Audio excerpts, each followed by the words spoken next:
Hey everyone, and welcome to day 2 of Sifted's not E3 slash Summer Game Fest 2024 coverage. In today's show, we're going to tackle Ubisoft's Forward press conference that just happened in downtown Los Angeles. They showed off Star Wars Outlaws, they showed off Assassin's Creed Shadows, and not much else, to be perfectly honest. So we're going to tackle those two games predominantly, and then we'll have a wrap up of both SGF and not E3 2024. Maybe provide some suggestions for how it can be better next year. And maybe, hopefully, but because we're maybe influential people, maybe able to impact how it goes forward, but probably not. But we'll do our best. You bring in the comedy today, Shane.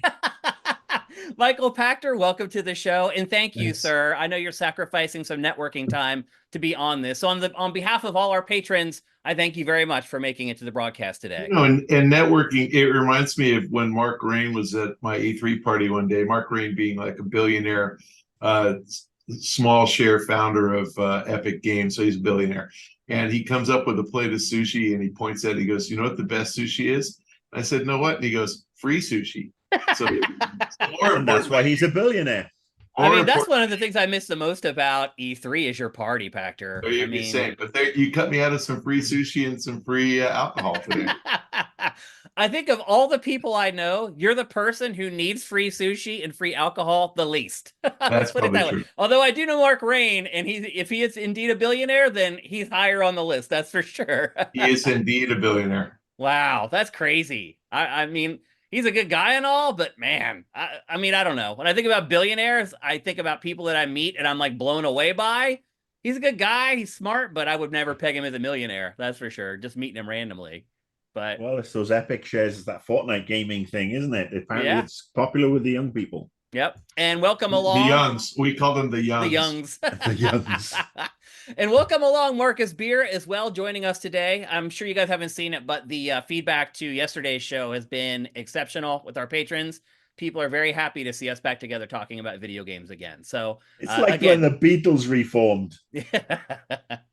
So thanks to you guys for me personally for doing this. I really appreciate it. I know our patrons like it too, but just personally, thanks guys. I appreciate you guys taking the time to do this. So let's get on to Ubisoft Forward 2024. I guess generally what I would say first is that there was no host.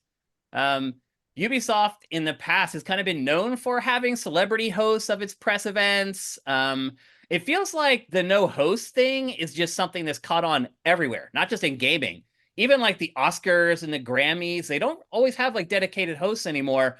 How did you guys feel about the overall presentation from Ubisoft today? They did 2 musical numbers as well, kind of stealing some ideas from Jeff Keighley's Game Awards. What about you, Pat? What did you think? I'm fine with it.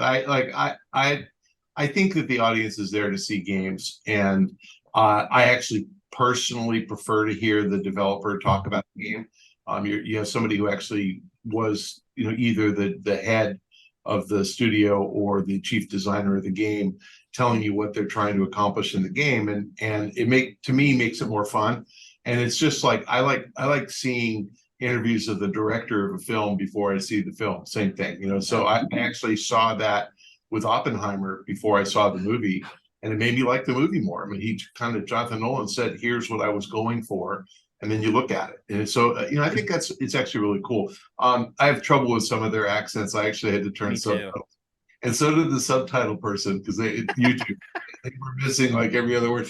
Like the Assassin's Creed protagonist is Yasuke is how you would say it, Yasuki, and the guy said Yasuke, and the subtitle person didn't even try.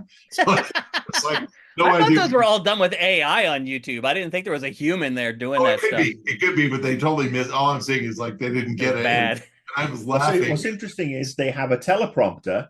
Couldn't they have just run that text to pre-program subtitles? And again, I always watch subtitles just in case I miss something so I can look at it. Mm-hmm. Phil Spencer's was exactly his speech. Huh. And so was Sarah Bond. Every other person on screen, every speaking during the trailer, all the subtitles are spot on time. Ubisoft, they were on time delay, like 1 or 2 seconds while the person typed, or the AI typed, whichever. Yeah. Overall, did you like the presentation though, Pachter?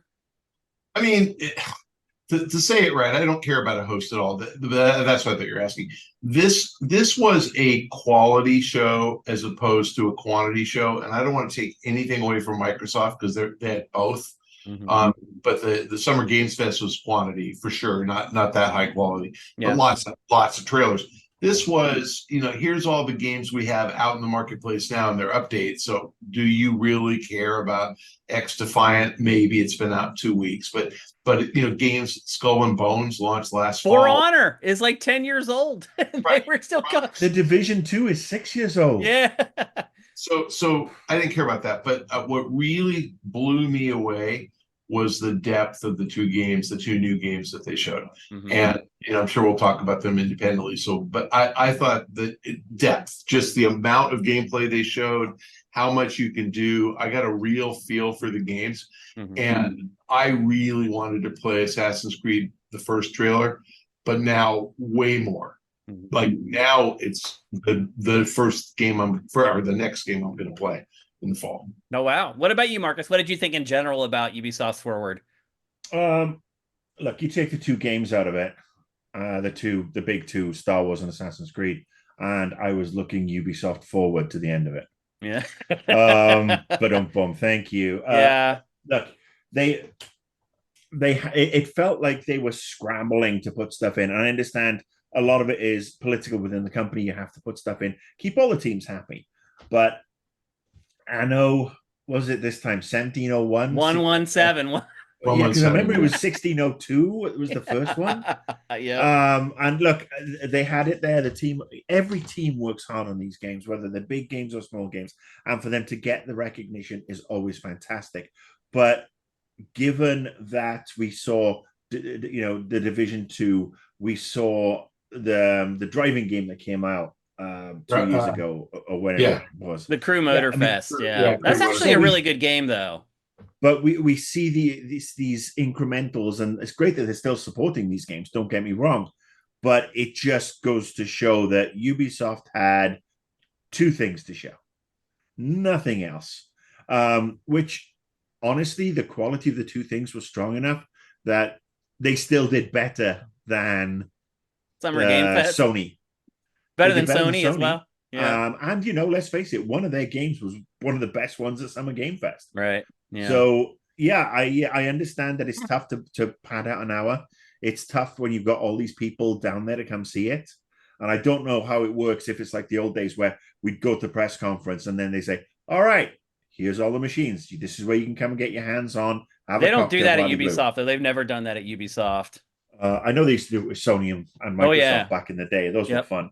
So did Nintendo. Nintendo used to have little breakout play areas after their press conferences. Yeah. So I'd actually say, what's the point? I mean, the audience, it's like, oh, we've listened to you and we're taking Assassin's Creed to Japan. They silenced the audience. Yeah, they silenced the audience. They turned down the audio from the audience when they did the demos. It's like, why have them there if you're going to take away that live element from it? It looked pretty small. I mean, if you roll back and look at the tape, you'll see that all the audience members they showed had Assassin's Creed shirts on. No, it was all. So I have a feeling it was employees. It was employees in the front. I don't know. They wouldn't have flown all the employees down. They probably went to Skid Row with a bunch of T-shirts and a bunch of Quiznos and said, "Come sit in the front 3 rows." By the way, Quiznos doesn't exist anymore, right? Didn't it go out of business? I think it did. Rubios, not Quiznos. I thought Quiznos went out of business, actually. Oh, maybe. I missed that. Quiznos was still going, but yeah, I used to like Quiznos has a still a funny joke. Now you're going to make me look it up. But I mean, my point is that, yeah, we heard them going, "Oh, thank you," and then we were cutting. There was stuff that just didn't seem to make sense. It felt superfluous. It felt distracting. Like, some of the audience, I don't like seeing the general public in these things. No offense. But you know what? Stay. Let us get this shit together. Let us look at it as professionals and then come on and talk about it. I could have done without the content creators, the streamers. Yeah, those montages that just came out of nowhere. No offense to those folks, but they were all the way through the intro until the show started, the pre-show, if you will. And then they kept on popping up. I mean, the Avatar game, I haven't played it. It looks like £5 of shit in a £2 bag. Oh, it's But not. It's not bad actually. It's pretty good. It's not like I mean, look, game of the year material, but it's pretty good. I have an irrational dislike of the source material. I Not an don't like. Avatar fan, huh? Didn't like Avatar and fell asleep twice watching the Golden one. Shower or whatever the second one was called. So yeah, I mean, and it's great that people are out there and people getting excited and people get to say, "Oh, look, my face was on the stream." Yeah, but at the end of the day, no. I mean, I don't need to say, give us the games, give us the walkthrough, make us happy, and fuck off. So I'm guessing neither one of you missed the usual Just Dance number that's usually at Ubisoft's press conference. I mean, again, they did a little quickie on Rocksmith, which is, what's the audience for people who want to buy a video game to learn how to play an instrument?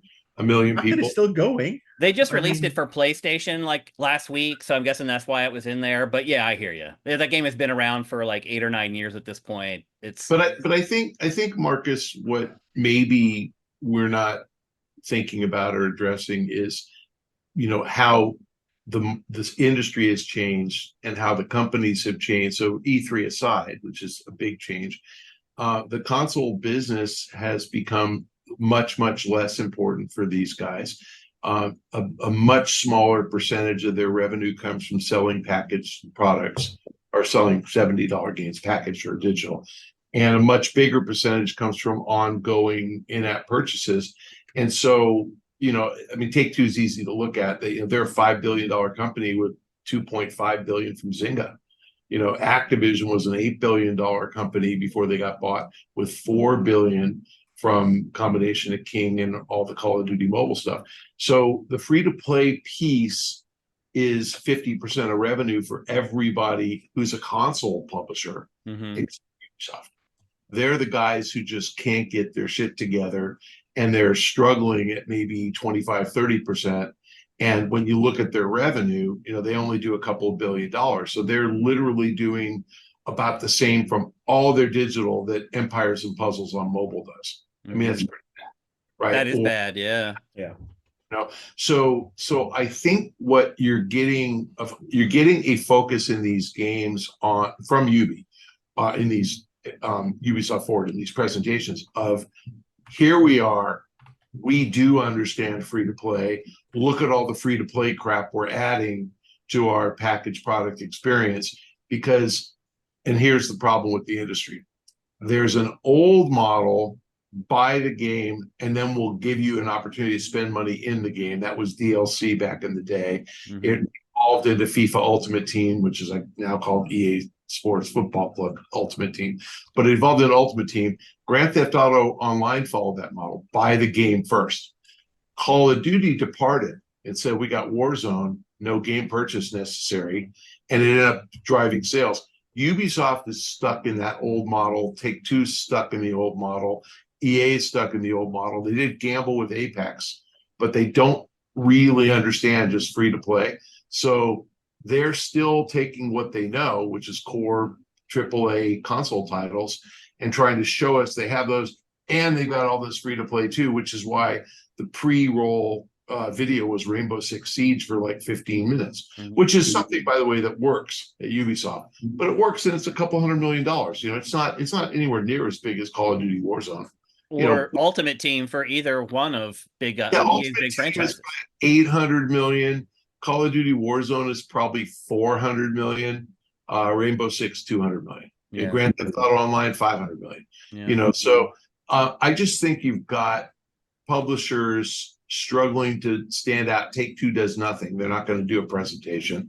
Civilization is part of Game Fest, and Microsoft is focusing on Game Pass. They don't understand free to play either. I mean, they have some, obviously, because they bought Activision King, but we didn't see Diablo Immortal in the presentation because that's not important to Microsoft. There's no time for that now. You can't. There's no time for mobile games in Xbox's presser. But Diablo Immortal is a mobile game. I'm just saying it was super important to Activision.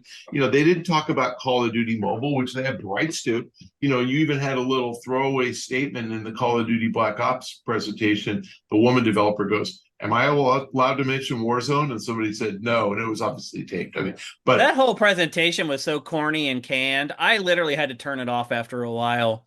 It's like whoever produced those things, it's like, don't get game developers to try to act. Like, don't feed them lines and tell them to deliver the lines. They're not going to be able to do it. It's going to look fake. It's going to look corny. and Call of that's Duty why thing was that's why bad. you get professional management, but I mean professional presenters. Right. Anyway, so I don't know whether our audience cares only about AAA purchase experiences. That's pretty much what we talked about yesterday, and I am more of a AAA purchase experience guy. Marcus and and I were talking yesterday about what's the right size co-op, and he said one. I don't want to play with anybody else. Yeah, but see, that there still is a gigantic demand for that type of experience. Yeah. A very significant component of our audience right now, that's what they want. Mm-hmm. But in the global gaming audience, they want it all. And I think Ubi is trying to do all of it with really only the skills to pull off the AAA. Mm-hmm. Microsoft is trying to do it all with the bankroll to do a lot of AAA. Mm-hmm. But Game Fest is just a bunch of A games, or double A, or whatever you call them. I don't know what you call them, but not that great. I think most people call them like B tier games generally. They were all small, mm-hmm. Except possibly, like, again, the one that was small that I thought we talked about was Life is Strange, which was not Games Fest, it was Microsoft. That looked fascinating to me. Like, mm-hmm. I was talking to somebody about that game being a hook for my wife to start playing regular games, like for her to think I can do a murder mystery where I solve the murder before it happens because I'm in a parallel universe. That's just an interesting concept. That's why I thought it was Annapurna. It just hit me as like, wow, I love shit like that. But it's still a purchase game, right? So he's trying to show us they know how to do free to play. And I'm sorry I've talked this so long, Marcus. I'm taking up all your time. It's okay. No, you add context to the discussion that Marcus and I really can't provide because you work in a different space. And look, you're right. I mean, I spent a lot of time on my iPad, and I played Diablo Immortal. I've played Mighty Doom. I am so pissed, as I said yesterday, that it's being sunsetted. I think it's a huge mistake from Microsoft because they have a great game there. They could just turn off the servers and let people play for free and keep it as it is now. But I understand Diablo Immortal being a huge aspect. I understand the King stuff. And you're right, games as a service. If you're investing $1 million a year and you're getting $4 million back, I mean, you're going to keep doing it. It's a freaking no-brainer. It's an absolute no-brainer. So I understand why Rocksmith is there, especially as they've just dropped, free access initially with limited songs. And that's the hook to get people in. I mean, the thing for me, and I suppose it's because I'm a purist. And we discussed this yesterday. I'm so tired of squad-based shooters. Yeah, there's so many of them. There are everybody's got a squad-based shooter. I mean, I'll talk to somebody who wants a consult job from me, and they'll say, "Well, we've got this game. It's really awesome. It's Unreal 6, and it's a squad-based shooter." And I can feel the light dying behind my eyes because they're the most common game as a service. The cooperative, squad-based, third-person shooter is the template for, I feel like, most developers to create a game as a service.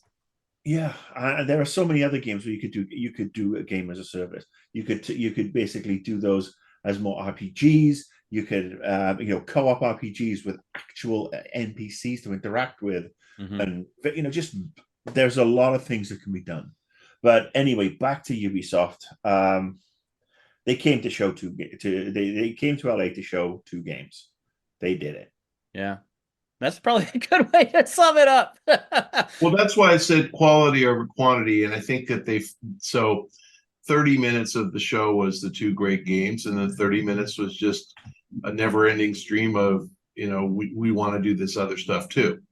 And to me, that's like a major Hollywood studio doing a presentation on their new upcoming 2 films for 30 minutes, and then 30 minutes on all the YouTube creators that they're in contact with who might someday become directors. And we just don't care. Yeah. So, it's a different business. And if you really think about, like, Zynga is different from Take-Two, so Take-Two bought them. King is different from Activision. so Activision bought them. Ubisoft is trying to do it themselves, and they don't know how. They don't have the skills, yet. They've been anyway. doing it for years as well with Ubi Mobile. I mean, they were launching the Ubi Mobile back in what, 2006? Yeah, this isn't like a new thing. It just can't get it right for whatever reason. It's just not hired the right people. EA's never gotten it right, and they bought Glue and they bought Codemasters, and they bought Don't make me Jam cry. I miss Cody's. and then buying, they got lucky with Apex, which they are doing right, but they bought Vince Ampella's studio and he decided to pivot and it worked. Yeah. So, but they never created anything. Their mobiles never worked.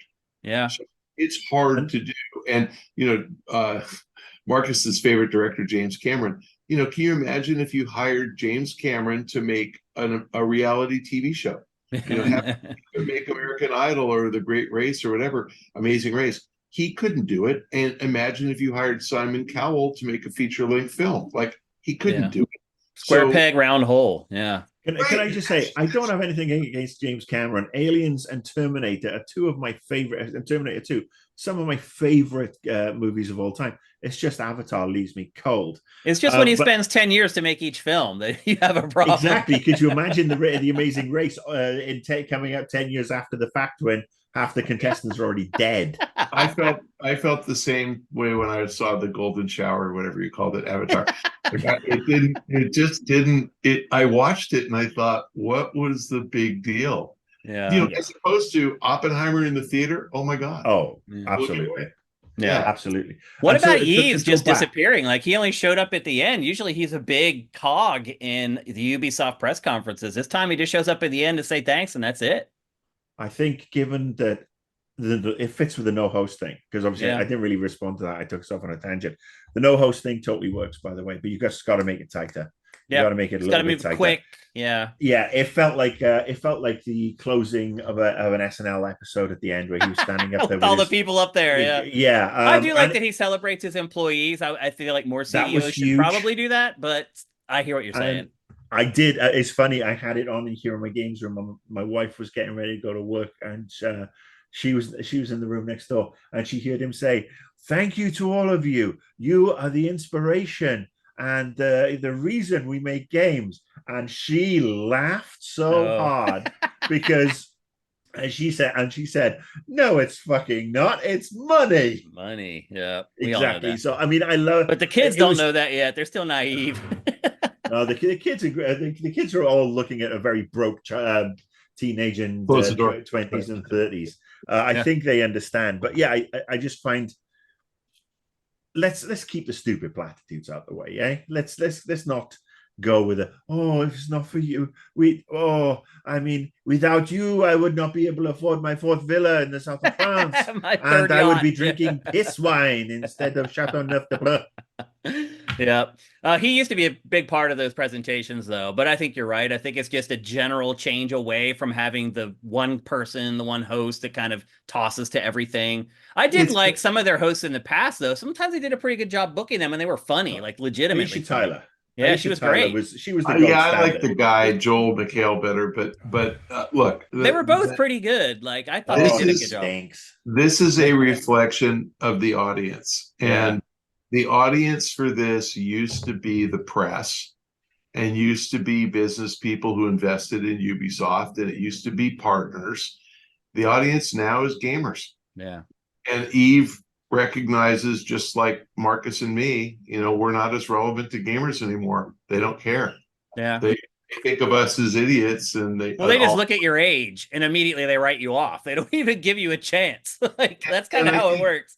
And I think I look at them and write them all off as well, because I know half of them still haven't hit puberty, even though they're in their 30s. That's why I miss Adam Sessler on Twitter, who's deleted his account. Yeah. But he used to take them on. It was so funny.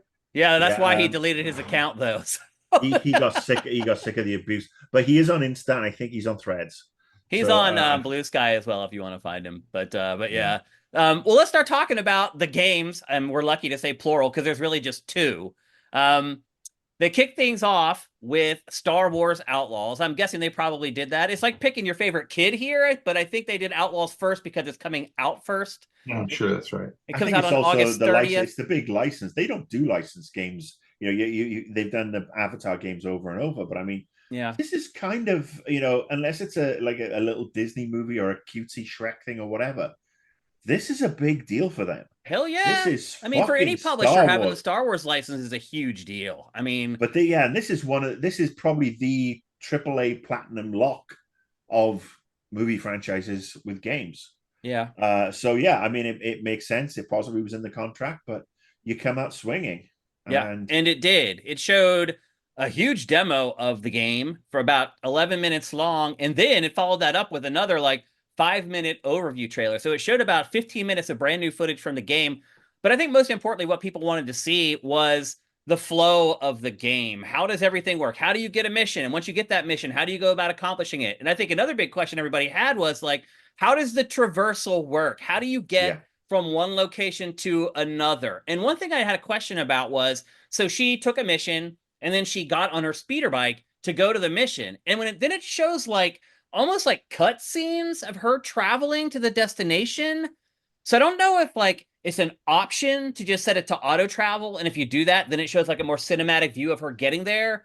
Or if you can drive the one thing I would say about this whole presentation is I still have questions about both games. And they spent a ton of time on them. And I guess it's good to have a little bit of mystery, but some big things I'm still a little bit confused on. So like the traveling part. Like, you've played open world games, and most of them, everything's dark until you go places. And then once you've gone, once you've made that journey once, they don't make you take it again.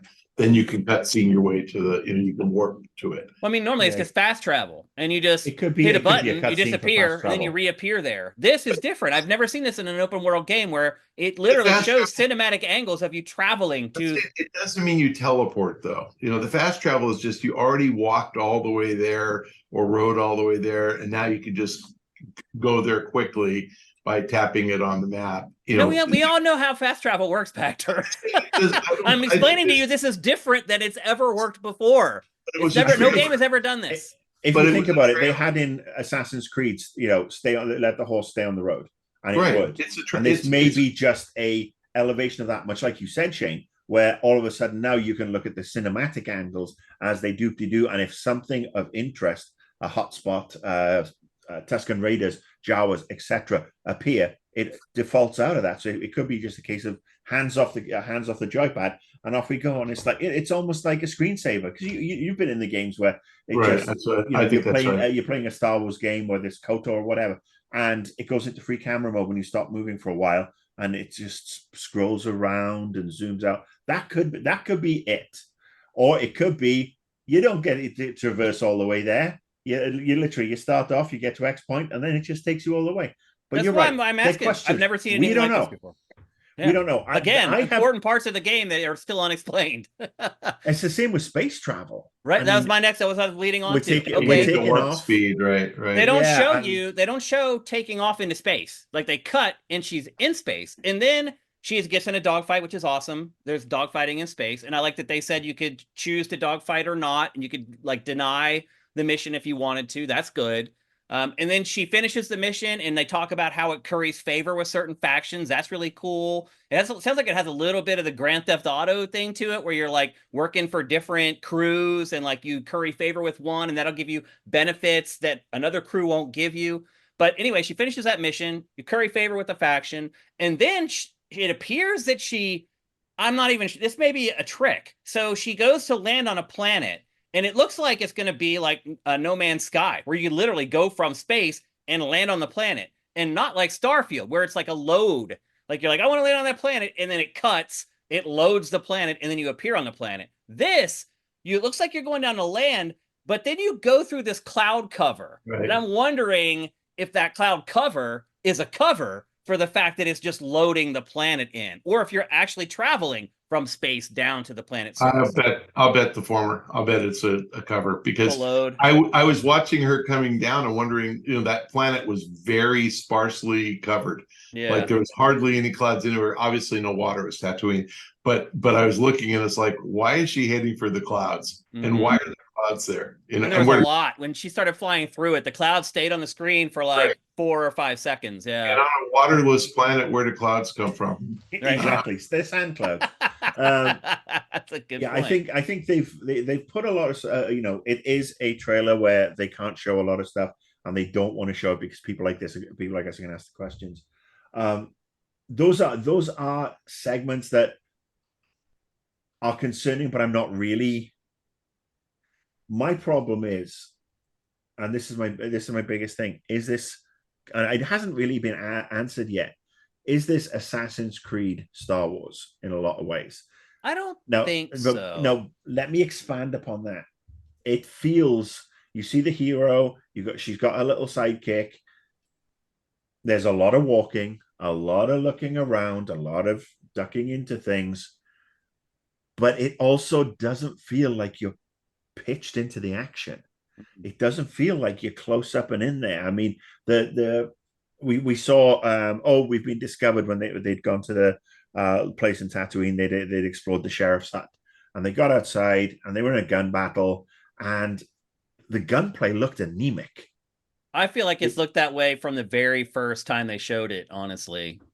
Yeah, I mean, and look, they're not going to. We know they're not going to be introducing force powers because that's every other freaking Star Wars game. This is more of an action RPG because they say you will unlock new skills and you will not, and that's great because that's what it is. RPGs are fantastic.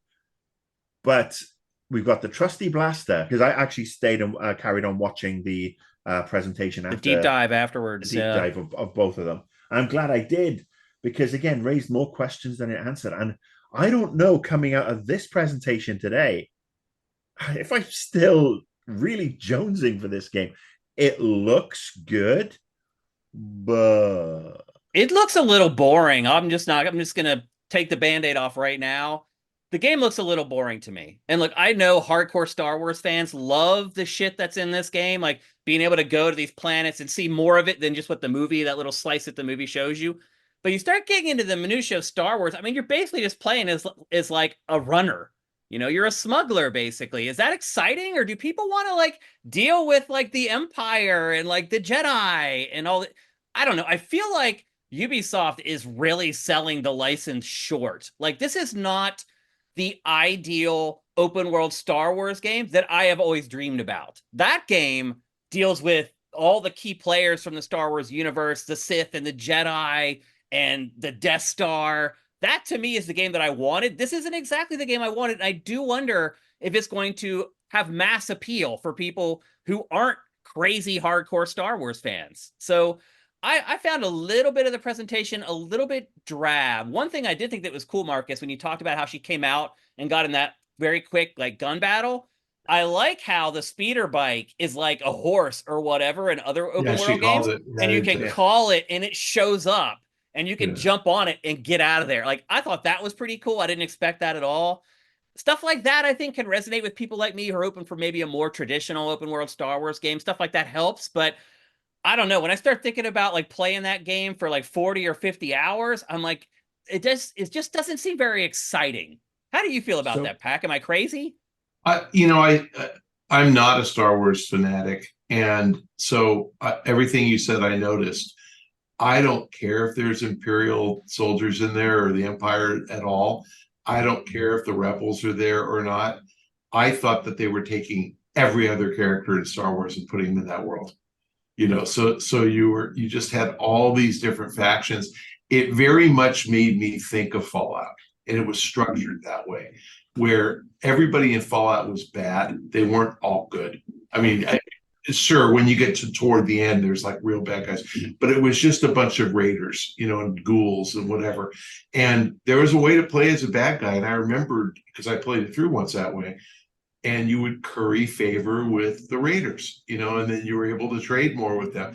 I think if you give her the right set of missions and you've got to figure out how to solve them, like, again, they only showed it once, but it was like, renege on your deal with the Hutts and anger them, or honor your commitment. She honored her commitment.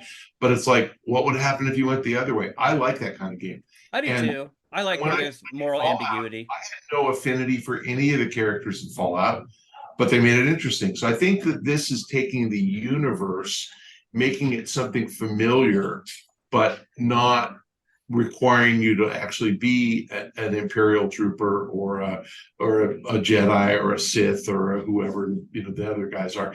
They kind of took all the main characters out, which makes everybody equal. No laser lightsabers.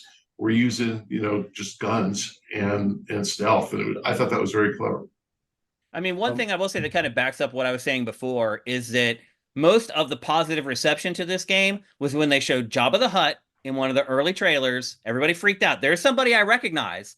Right. And then in one of the last trailers, they showed Lando. And again, that was what everybody talked about that trailer. There's Lando. So I do feel like most people who are tracking this game and are just into video games, I do think that they're like, wait a minute, like, where are the characters that I know from this? And I don't think the main character needs to be one of those people, but I do think that the people she interacts with, there need to be a lot of them. And there could be, maybe they're holding that stuff back and they just haven't shown it yet. I don't know, but it's something that's concerned me a little bit. I just think it's more like the Andor TV show where, which I loved. Yeah. But it was, you love it because it was different. You love it because the characters are not important, but it was interesting. And it took place on the fringe of the universe. And I mean, it was like everything about it was different, but it still was accurate and set in the universe properly. But there's no Jabba and there was no, Obi-Wan. I mean, it was interesting. So I think that's their spin. We'll see if it works. What are your thoughts on that, Marcus? What I'm going to say is I got no problem with playing the lessers. I mean, I play, Knights of the Old Republic. And the Old Republic, I actually refired up my old Tor account this morning. But if I'm going to play as a scoundrel smuggler, I don't want to have to be forced into being a smuggler with a heart of gold. I want to be a fucking asshole. I think you're going to be able to. And they definitely are getting that choice. Yeah, they have not given any indication here of I'm the sort of one who will sell all the stuff to the Jawas, then torch the Sandcrawler and get all that stuff back. Yeah, I don't want to. I mean, yes, I've got this cute little lizard thing that's going to be my best friend. I hope that little bugger can shoot lasers or eat babies. I want to, and this is going to be interesting because nothing in Star Wars has ever happened like that. Yeah, there's nobody from the dark side, or there's nobody who's not from the Force or the Empire or whatever, who is an actual arsehole as a main character. And if they can deliver that, and it goes back to the Mass Effect days, the Dragon Age Origin days, when you could be a bastard. Yeah. I want to be that bastard. And if you give me that choice and make it good, and my reputation is more from fear as opposed to being, she's a scoundrel, but nudge, nudge, wink, wink, she'll look after you. She won't put your baby on a stick. So I want to be able to see and have the tangible, and stop saying curry favor because it's lunchtime and like a murderer could have a draft right now. But it's the reputation system again, and how that happens. Obviously, that's been lifted from every decent RPG. So that's great. More RPG type stuff. I'm all about the factions. So it's like with this hand, I want to grab for the game. I want it. And then this hand's twisted behind my back saying, all right, easy tiger, wait until you learn more. Yeah. Read some reviews.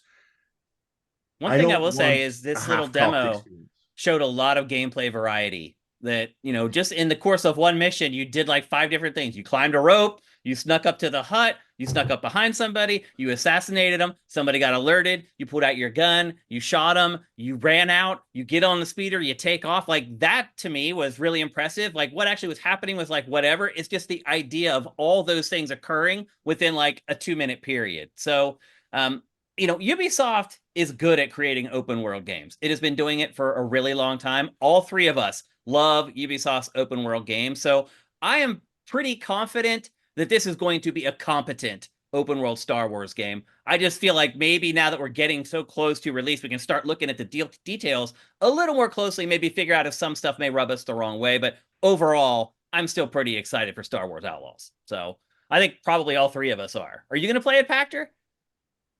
You said your next game is Assassin's Creed Shadows. Yeah, probably in a year. I'm not motivated to go play it the first week, but Assassin's Creed I'll play the first week.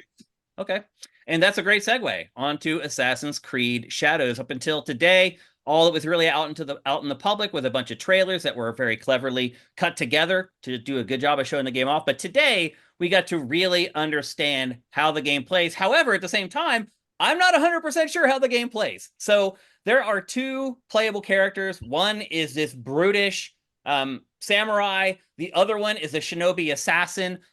What you learned today is very distinctive types of play among those two.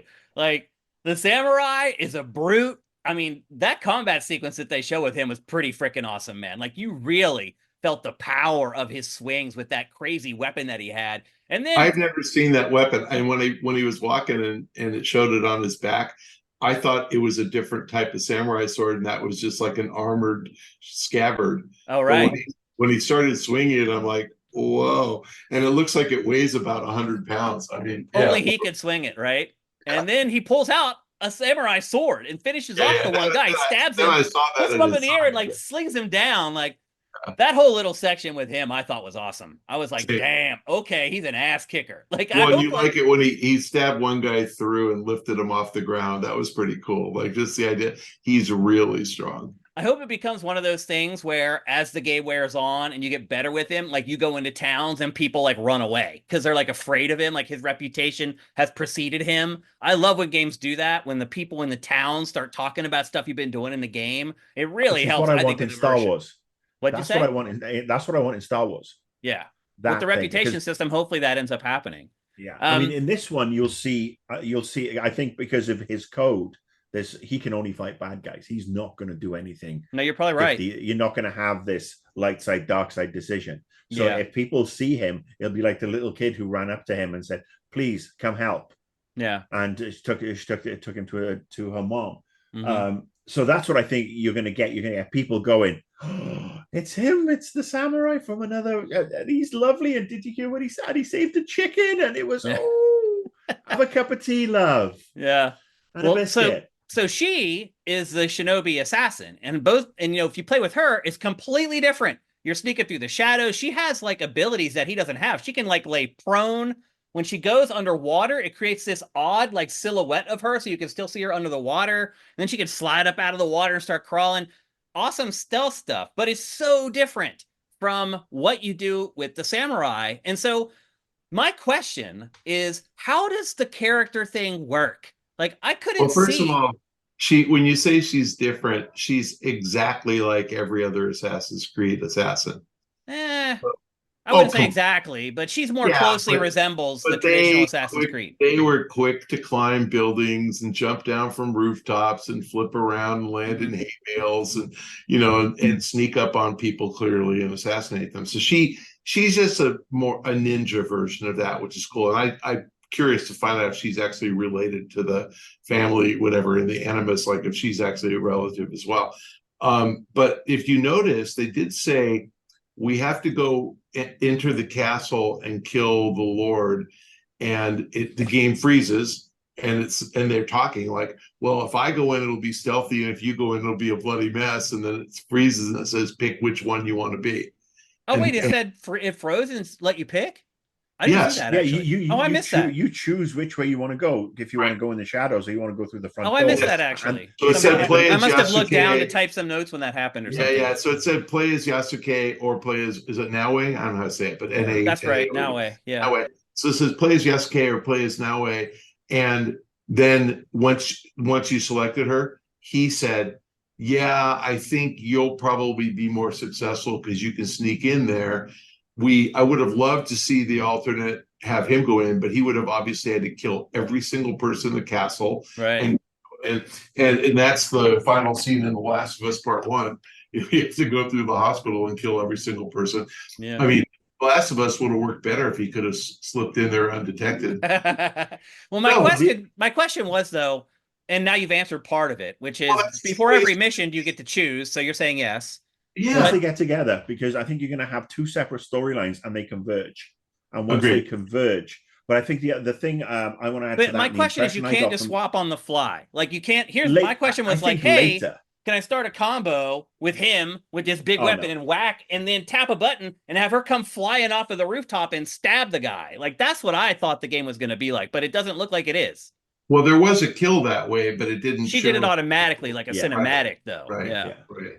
I thought the game was going to be that way. Like you could swap them in and out and pull off crazy combos together. It doesn't appear that that's going to be the way the game works. It looks like you choose your character and then you complete that mission with that character. I think the game is going to be you play as one until you get to some break point in the game, and then you can switch. So it might not be the full mission. I mean, it might not be complete the assassination.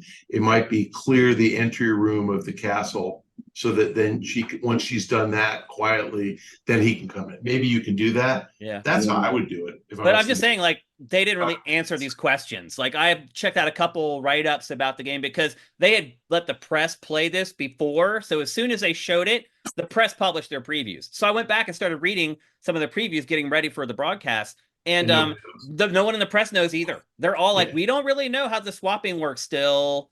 Like, we don't know if, like, I can swap. If I'm out in the open world, can I just swap immediately? Like, if I'm just riding around on a horse or whatever on a mount, can I just choose to play as the other character and they'll that's what I'm in? saying. Like if you're riding on the horse and you're him and you see this, this carriage with bad guys on it coming the other way, you should be able to switch. And but we don't know yet if that's actually the case. So, but it should be pretty easy to do. It's just those switch points. It's how many you put in, and it was the same mechanic in Star Wars. Do you let the Hutts down, or do you honor your contract? I mean, this is an RPG as well. I mean, there's choices, but the choices are between characters. Yeah. So going back to Marcus. that, one of the things that struck me, and it does seem like a positive, and it was just the thing I took from it, is that when they had the discussion, I'm going in, or are you going in, I'll go in the front door. The fact that it was night, it was when they had to do the attack, meant that it's better for her to go in. I'm just wondering if you can play that because of a different time of day, and it's just as good for him to go in. Yeah, time of day matters in this game. Also, the weather matters in this game. Like the seasons change. Great. Well, the seasons change in this game, and it affects whether you can do stealth or not. So in the wintertime, like all the bushes will be dead, and you won't be able to like crawl through them and use them for stealth. So in the wintertime, in a lot of cases, it's going to be better to use the samurai, the brute force character, instead of the one who can sneak, because there isn't as much cover for you to use during those seasons. So there's some clever stuff because they're frozen. The rivers are frozen, right? So and you can't swim in the rivers anymore. Yeah. So there's the seasons and the weather play a big part in this game, and I think that's going to be some of the cooler stuff. Unless you have a white shinobi costume. If we can have Marcus? a white shinobi costume. If you can actually get that uniform in the game, so you can actually sneak better in the snow. Yeah, it's possible. So there's cool stuff like that that's already kind of been put out there. Like Game Informer did like a big cover story on it already, and a lot of information was released out of that. And that was one of the cooler things I remember from Game Informer's coverage, was them talking about how the seasons impact the gameplay and things like that. So, but again, I think one of the core tenets of this game, the two characters, the dual protagonists, how these work throughout the course of the game, is still a bit of a mystery, and maybe a little bit of mystery is okay. It is a bit of a mystery. I mean, it's a departure as far as I'm concerned for Assassin's Creed. I mean, to have the two protagonists. Well, there's the one that was set in England, Assassin's Creed Syndicate. Yeah, they had. The two sisters. Yeah, the brother and sister. That's fair. But the brother and sister, they kind of had the same gameplay style. They had a couple of little differences that they could have. Yeah. But these are literally night and day with regards to their differences. One feels more like a traditional assassin. The other one doesn't. The samurai. Yeah, the samurai. I mean, the code of the samurai and everything else seems to go against the whole ethos of the assassins. Yeah. So that I can see why people are a little concerned how that works. I'm not talking about the color of the gentleman's skin. That doesn't matter. Yeah. It's good to have the diversity, but I'm just really interested to see how they frame that. This guy, is he helping the assassin? Is he a member of? Is he not a part of the Creed? Yeah, he's not the one that has a hidden blade. She is. So yeah. I mean, that's why I said I can't tell if she's the descendant or he's the descendant, or maybe both. And maybe I think she is for sure. Oh, yeah, I do too. And maybe they're related. I mean, maybe they have a common ancestor. Maybe they get together and produce a bunch of future assassin babies. They produce the Tiger Woods, the perfect blend. So I don't know. I think of the two games after seeing this presentation, I think I'm more excited for Assassin's Creed Shadows. What about you, Marcus? I'm very excited by it.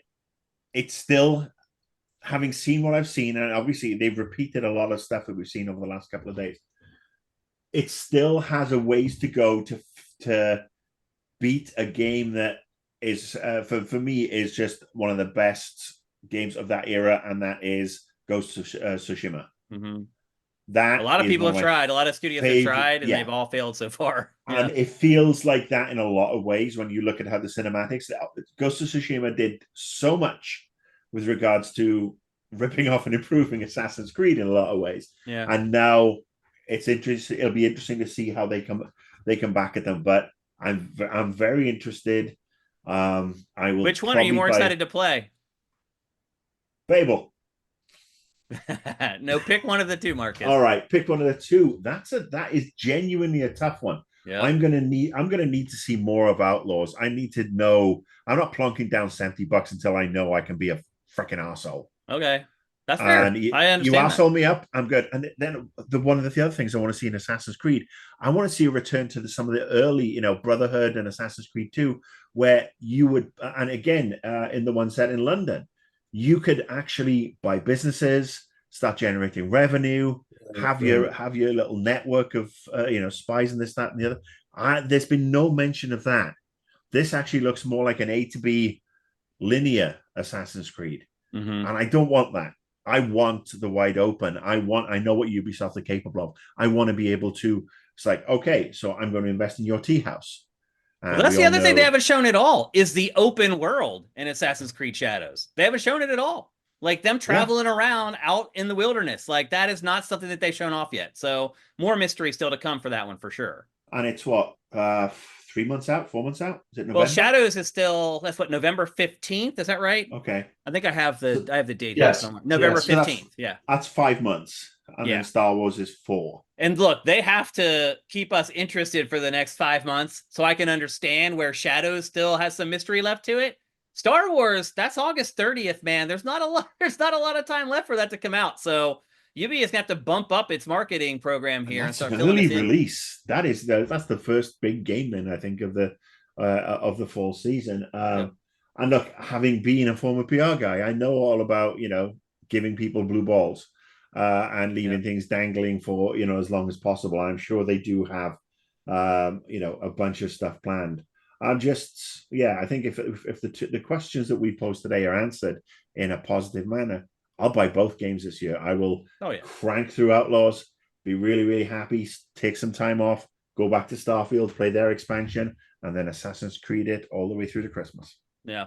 My one final comment about Ubisoft Forward in general, and I don't know if you guys noticed this or not, the stream quality was abysmal. The video was just breaking up like constantly. I have a kick-ass connection here at my place. Video usually looks stellar on YouTube on my PC. I thought the stream looked awful. Like if you looked away, like on the edges, like all the textures were like getting broken up and pixelated. Like Ubisoft needs better people working on its stream, basically. And when you're talking about two of the biggest games for Ubisoft, probably in the last like 4 years, because it hasn't released a lot of games over the last handful of years, I don't feel like it showed it as well as it could. I thought it made the games look a little bit muddy. And when you have a lot on the line with these two big games, you want to put your best foot forward. And I didn't feel like the stream did that. And it's just funny now that we do this stuff and everything's live and it's a direct on YouTube and everything's pre-recorded and everything like that. Stuff like this matters now because you don't have the press all in a room where they're just seeing it with their own eyes. Like the media matters now. And so that was just one thing that kind of stood out for me. When it first started happening early and then I noticed it and I started paying attention and the whole thing was just, I don't know if it was at a low bit rate, or I don't know if they didn't negotiate with YouTube to get a big enough pipe for their broadcast. I don't know, but I just thought in general the visual quality of a lot of the games looked pretty rotten. So I didn't have that issue as much. I'm running through. I've got a hardwired PC here as well. Yeah. I noticed the audio. The audio was all over the place. Like whoever's running the audio that was feeding into the auditorium forgot to turn off the mics at some point, so that it was reverberating. So yeah, that was off for me. It was a little sloppy. It didn't look like the best venue. Was that not the same place that they've done it for the last 15 years? Yeah, it looked like it was. It was, but it looked cramped. It looked uncomfortable. I mean, when Yves Guillemot, who's 3 feet tall, looks like he's dominating a stage, perhaps something's a bit off. I don't know. It felt a little claustrophobic in there. Yeah. especially I think perhaps after Microsoft. And there are ways and means around that. Which and was all honestly, green screen and canned and wasn't real at all. Microsoft. which is fine. I don't Yeah. honestly, I don't think you need to go live anymore. Well, it's like I I mean, said, they cut the audience audio out of the demos. You couldn't hear the audience react to the cool stuff. all They of waited them, till you the don't end and need- they bring their applause in at the end. But that takes away the whole live element. That's the whole point of doing it live, is that so people at home, even if they're not there, they can, oh my gosh, they're cheering. Like if you start like not paying attention, people start clapping, you start paying attention. Like it lost that whole live element of it. It's like, why do it in a theater if you're going to turn off everything you're paying for, basically, I guess is my point. People start clapping at one of these things, I turn off automatically because I've sat through so many where the Sony fanboys were down the front and they were cheering everything. It's like, I had a bagel for lunch. Somebody one time. Yeah. Well, yeah. I mean, do you remember on Invisible Walls, Marcus? I made a remark about how there was a Sony fanboy sitting behind me at the PlayStation press conference, and they ruined the whole press conference for me. Yeah. And that guy found out that I talked about him and went on social media and started calling me like all kinds of names, saying, "Oh, I'm not a real gamer," because I was angry that people were. I mean, this guy was clapping for like PlayStation Move crap. I was like, dude, really, man? Like, I'm trying to like take notes and like I'm engaged with it, and this dude is just like yelling and hollering in my ear the whole time. I'm like, dude. I mean, that's when I was like, maybe we shouldn't have like fans at these things. Like, dude, I've been saying that for a very long time. And look, it's like what Pac said. Is it for the media now? Is it just going direct for the gamer? Fine. If you're going direct for the gamer, just make it digital. Don't do these stupid audience events where people have to come and schlep all the way. Put people under embargo, let them know what's coming, get your previews in position, blah, blah, blah, and just don't waste our fucking time. Yeah. Because that's what this is. It's a time waste of dragging people to back to LA for a pissant show that is Summer Games Fest, that's obscenely expensive for anybody to get into, that is designed to bilk people left, right, and center. Apart from the Microsoft pre-canned press conference, this has been a shit weekend for games. So you're segueing to the end of our episode. Sorry, but I'm just saying. Shit to get off the pot. That's what they need to do. It's natural for us to transition there. But before we do that, let's give our letter grades for this press conference. Pac, what's your letter grade for Ubisoft Forward 2024? B+. That's exactly my take as well. Maybe a flat B. What about you, Marcus? Oh, I'm a flat B. Yeah. On a good day, I'm a double B, but, flat B. It's crazy, though, that 2 games carried that whole thing. I mean, like I said, quality over quantity, for sure. Yeah. Okay, so those are our letter grades for Ubisoft Forward 2024. Now let's talk about generally Summer Game Fest 2024, not E3 20, whatever the F you want to call it. Marcus, you kind of already segued us there. You don't think that there needs to be a live component anymore? No, I don't. I mean, look, this event is designed for one thing: to park money from games companies, from gamers, from anybody who they can, and put it into the pockets of one man, Jeffrey of Keighley. I will actually raise my hand and say, I think it's really fucking terrifying that the 2 biggest North American video game reveals, expos, events, if you want to call them, are in the hands of one man. One man who is exceptional, who was in it for not for the good of the fucking games. He's in it, much like his dad was, to line his own pockets. And it's like, oh, isn't that great? Isn't that what we do? But that's no. My wife brought this up yesterday after we had finished recording, and it took me forever to edit the show. I worked until like 3 or 4 in the morning last night on the show that we did yesterday.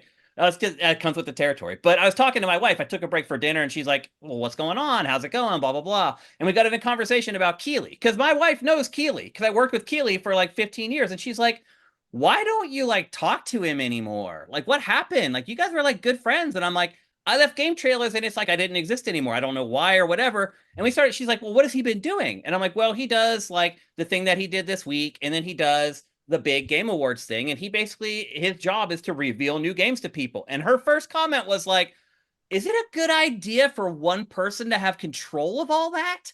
And I was like, no, actually, it's really not. It's funny how when you talk to somebody who isn't in the industry, they sometimes have the ability to see something from like the 30,000 foot perspective. And my wife just dropped that truth bomb on me. And I was like, no, you're right. That's terrible that he controls all the reveals in the industry now. Like all the US and Gamescom release based reveals. I Yeah, mean, because he he does hasn't got his- Gamescom too. That's the other thing. Like he does the Yeah. Gamescom. It's actually all three events that matter. He controls all of them. Yeah. But we all agreed that Microsoft surprised us.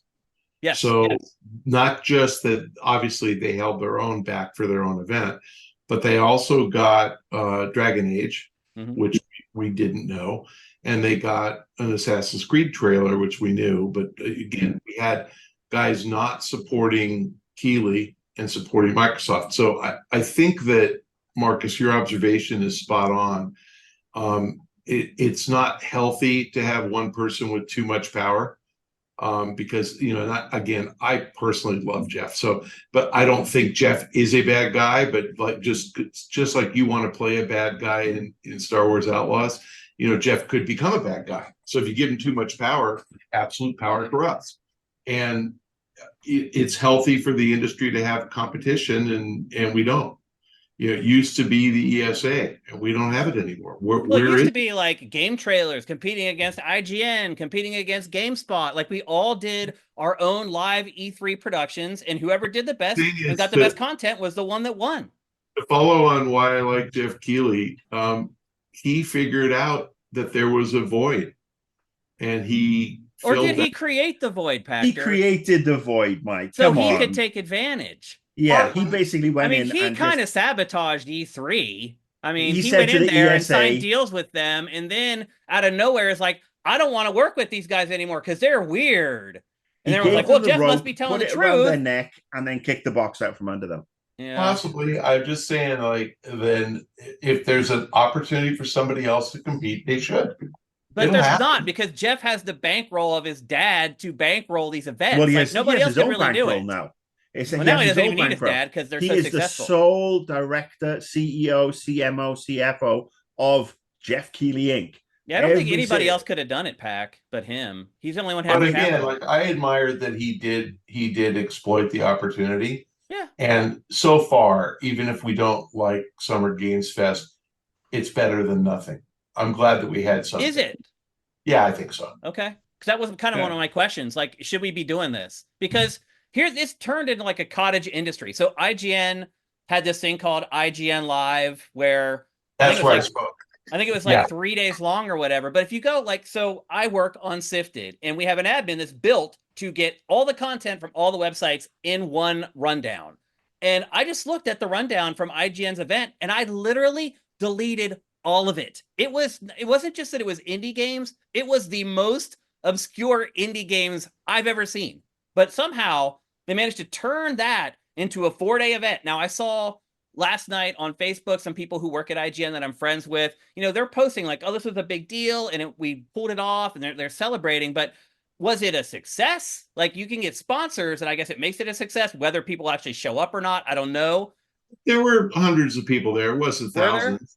Yeah. And Phil Spencer spoke. Phil Spencer was on stage. I was on stage with Sean Layden. So, and they were kind of jammed because they were limiting us to 30 minutes because they really had a lot of presentations and multiple stages going. Mm-hmm. So it was okay. And they taped it all. It's all up on their website. So, I mean, I look, like I said, everybody who does this stuff is doing something I don't know how to do. I'm glad that somebody's doing it. You know, I can understand that perspective. There's a reason I'm an employee at Wedbush instead of self-employed out there doing it myself. I don't have it. I can't figure it out. I love guys like Keighley who just make it happen. I love guys like you who make it happen. Mm-hmm. I just think that it would be a shame if we had nothing. And so I'm happy that Keighley, and I actually think the Game Awards is fun. Me too. So I have fun when I go. I don't go very often anymore though, because I have to work. But that Keighley's filling a void. And I hope he has tremendous success because that will attract competition. If he ever is $50 million, then Microsoft will hold back everything and they'll keep their own money, whatever. I'm fine if the Xbox event becomes bigger. I wish Sony could figure their shit out and make their event bigger. I wish Nintendo would stop these stupid Nintendo Directs and have a big event. That would have been great. Why do you think Nintendo scheduled its Direct so far away from E3? It did it last year. It didn't happen until June 21st last year. This year, it hasn't even announced it yet. Oh, it is in June though, because he when Furukawa came out and said we're not going to announce the Switch 2, Yeah. he threw out some date. It was June for the next Nintendo Direct. So, but Nintendo is intentionally separating itself from this whole thing that we've just covered. Is that smart? Do you think that's good for the industry?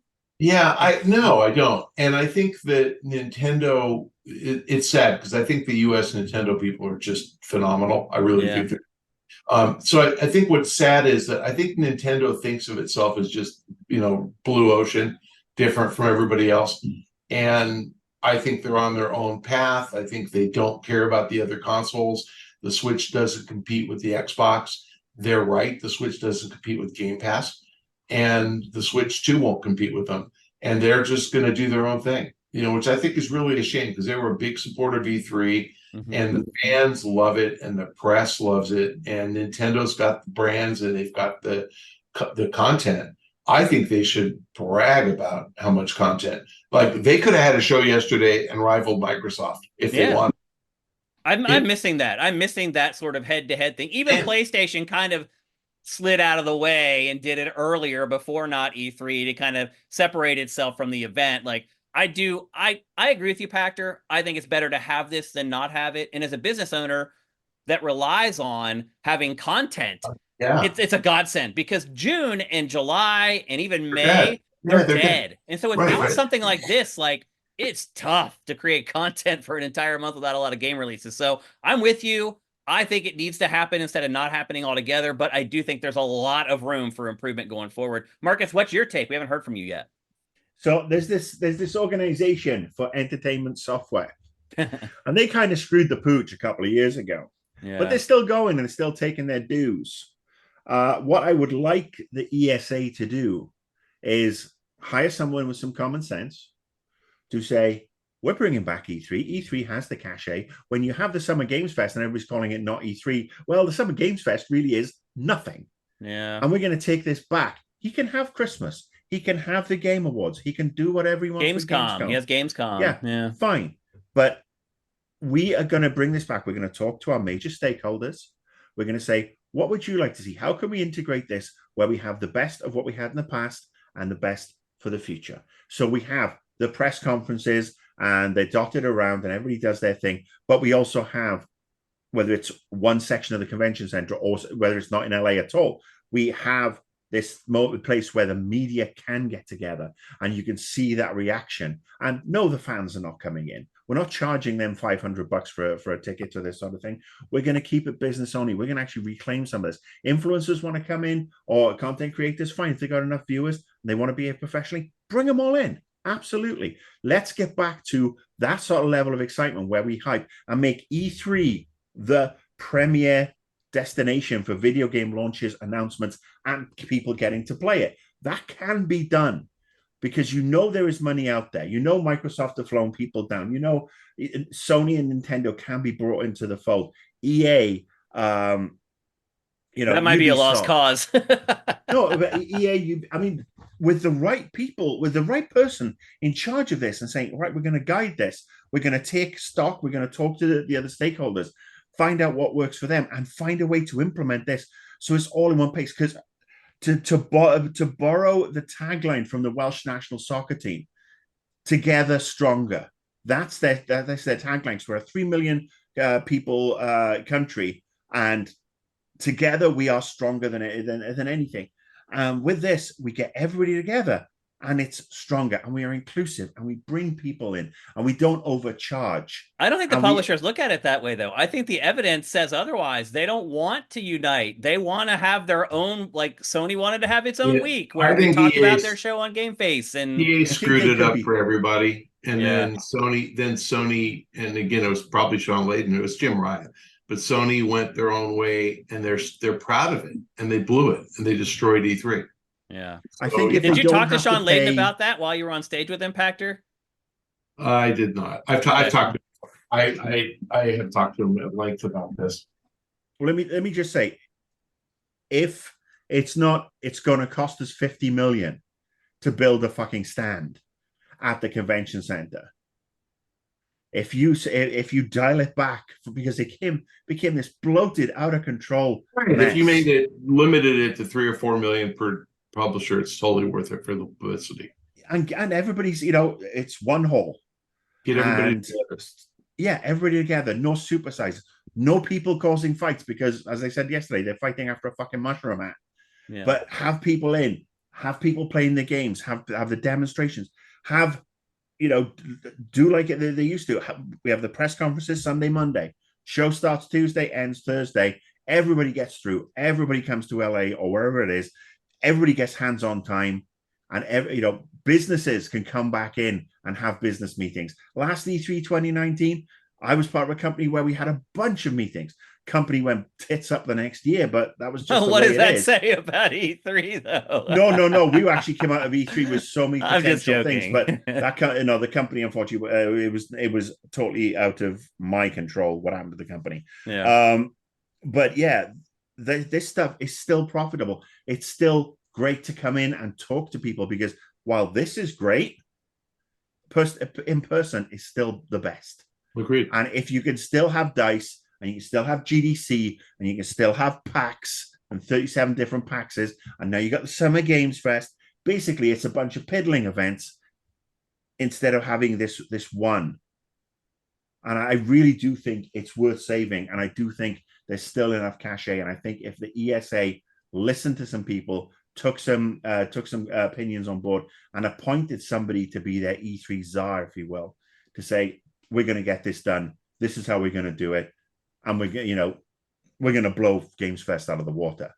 We're reclaiming our thing. Because, I mean, let's face it, it's a poor man's E3. This weekend, you might be surprised, though, poor man's E3. Matt, my co-host on Game Face, he doesn't want E3 to come back. He doesn't miss E3 at all. He thinks that, like, the nostalgia for it is overblown. He's like, you're just hoping to go back to the past. This is what people don't want E3. She's like, Shane, you want E3. Nobody else wants E3. And then to be honest with you, a lot of our users will back up Matt and say, nope, I prefer watching a direct. I don't want to have like this crazy compact 4-day thing where it's like overload. And I'll say this personally, if someone has to work in through this stuff, E3 is way easier now, but it is also dragged out. Like, Sony did a state of play. That was a lot of work for a couple days for me. Now here's this thing, and this is like 4 or 5 days of really hard work for me. And now Nintendo's thing is going to be in a week or two. That's going to be 2 or 3 really hard days for me. So I do think personally, I do kind of prefer having that 1 week where I'm like, okay, I'm preparing for it. I know I'm going to work my ass off. I'm going to be dead tired when it's all over. But when it's over, it's over.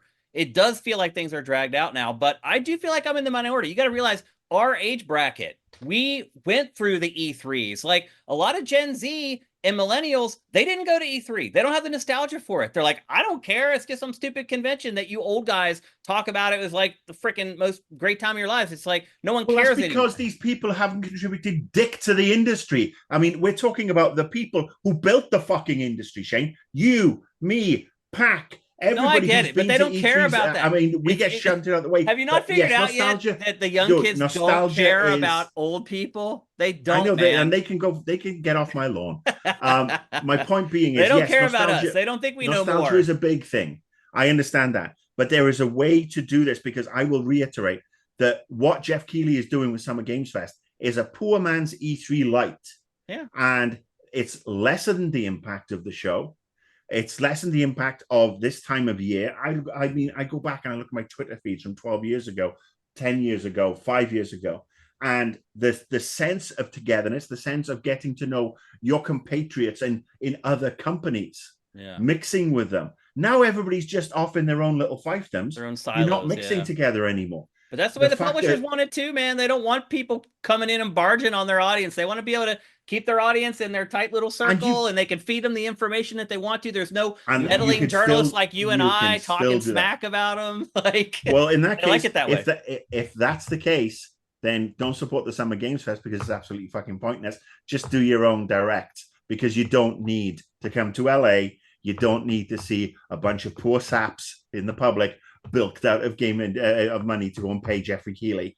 So just do the shit yourselves.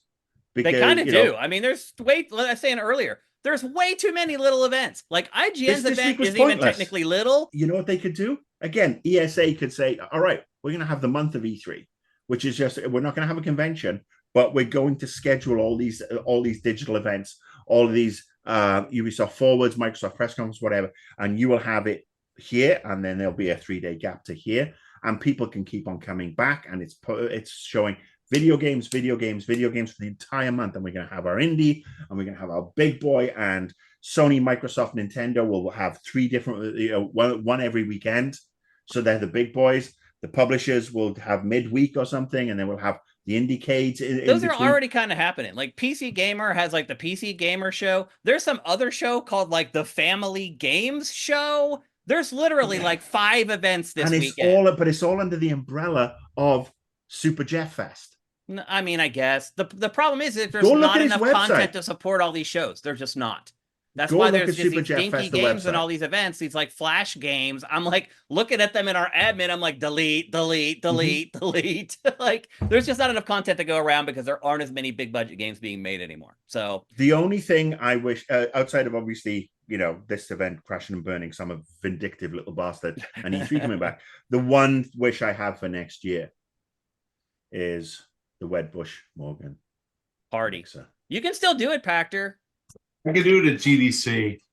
And I'm not at GDC. There's enough people in town for it here, I think. Do it in Long Beach. There's not, because there's not, and investors won't come if they aren't going to meet all the studio heads and all the company managements. So but they're here. Why wouldn't they go to your party? They aren't going to come to LA for it. If they're here, you're saying a lot of them didn't come. Only Guillermo's here. Andrew Wilson's not here. Okay. But at GDC, because of Night to Unite, we can get all of the executives to come. Plus, you're in San Francisco, where a lot of them are working anyways. And that's an ESA event, so I can get the ESA to get all the board to show up. Makes sense. That's the only place I could do it. And Okay. I still don't know if I want to do it. Can you It's a lot of get work. the ESA to hire me to run E3? Okay. There you go. Or they should hire all 3 of us. We would turn. I guarantee you, we would turn E3 around. We would make it successful. Oh, I guarantee it would work too. But that's never going to happen. So Never going to happen. But I'm going to be disappointed if you're up at GDC having the Wedbush mixer, and we'll send a private jet. We'll send a private jet for you. That works. All right, we're going to end it right there. Again, I want to thank you, Michael Pachter, for being a part of our Not E3 2024 coverage. Marcus, I want to thank you for being a part of our Not E3 2024 coverage. And I want to thank you guys, our patrons, and the folks who watch our content on YouTube or listening to it on any of the podcast services out there. Without you guys, this simply wouldn't be happening. So thanks to everybody. Hope you guys all enjoyed our Not E3 coverage for 2024. And we'll see you soon on Game Face. Thank you, patrons. Bye.